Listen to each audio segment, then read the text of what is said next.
आमाच्या विशेष बुलेटिनमध्ये आपलं स्वागत आहे. पाहूया विशेष बातमी. मुंबई महानगरपालिकेच्या रक्तपेढ्यांच्या खासगीकरणाच्या मुद्द्यावरून आमदार आदित्य ठाकरे यांनी मिंधे सरकार आणि प्रशासनावर जोरदार निशाणा साधला. मुंबईकरांचे रक्त विकण्याचा प्रयत्न सुरू असल्याचा गंभीर आरोप करत त्यांनी रक्तपेढ्यांचे खासगीकरण थांबवण्याची मागणी केली. तसेच या मुद्द्यावर भाजपने आपली स्पष्ट भूमिका जाहीर करावी असे आवाहनही त्यांनी केले. मुंबई महानगरपालिकेच्या ब्लड बँक आतापर्यंत मुंबई महानगरपालिकाच चालवायची. या सगळ्या रक्तपेढ्या सगळ्या आपण पाहिलं असेल मोफत असायच्या पेशंटसाठी. पेशंटला कुठेही चार्ज लावला जायचा नाही.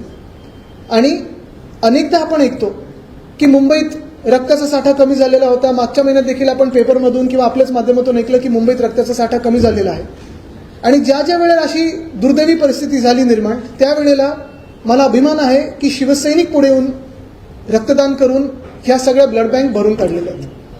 मुद्दा असा आहे की रक्त मुंबईचं, अनेकदा रक्त शिवसैनिकांचं, कुठेही जातपात धर्म भाषा न बघता आम्ही त्या पेशंटना देत असतो.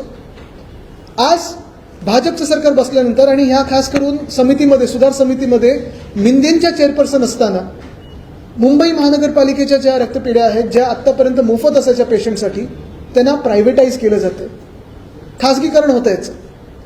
ह्या ज्या काही संस्था आहेत त्याचा आपण पूर्ण पाठपुरावा बघा. पुन्हा जे काही आधीचं सगळं काही कार्यकाळ असेल तर बघा. कोणावर केसेस आहेत, कोणावर असतील नसतील मला माहीत नाही.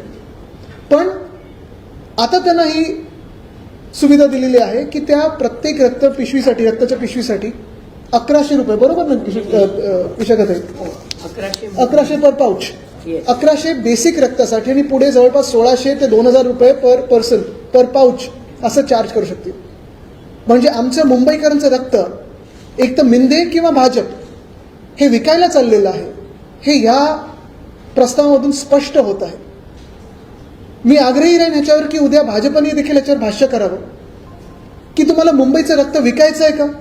मुंबईत जे पेशंट येतात या मुंबई महानगरपालिकेच्या हॉस्पिटल्सवर विश्वास ठेवून, आणि आपण पाहिलं असेल मुंबई महानगरपालिकेचे हॉस्पिटल्स एवढे सुसज्ज होते, एवढे ॲडव्हान्स होते की आत्तापर्यंत देशभरातून पेशंट हे आपल्या हॉस्पिटलमध्ये यायचे. जवळपास प्रत्येक दिवसाला 80,000हून जास्ती पेशंट यायचे. सर्दी खोकल्यापासून कुठचाही रोग झाला असेल तरी मुंबईत येऊन बरे होऊन त्यांच्या गावी निघून जायचे. पण आज आपण पाहतोय दुर्दैवाने असे की आपल्या ब्लड बँक ज्या होत्या, ज्या आतापर्यंत फ्री ऑफ कॉस्ट होत्या, त्याच्यावर आता भाजप किंवा मिंदे ह्यांचा डोळा आहे. आणि मुंबईचं रक्त, शिवसैनिकांचं रक्त किंवा ह्या रक्तपेढ्यांमध्ये ज्या ज्या लोकांनी रक्तदान केलेलं आहे त्या रक्तातून देखील यांना पैसे कमवायचे आहेत. एवढं घाणेरडं काम हे उद्या मिंदेंच्या चेअरपर्सन आणि मिंदेंचा जो काही प्रस्ताव आहे तो ह्याच्यातून कळत आहे. आमा चॅनलला लाईक करा, बातमीला शेअर करा, सबस्क्राईब फॉलो करायला विसरू नका.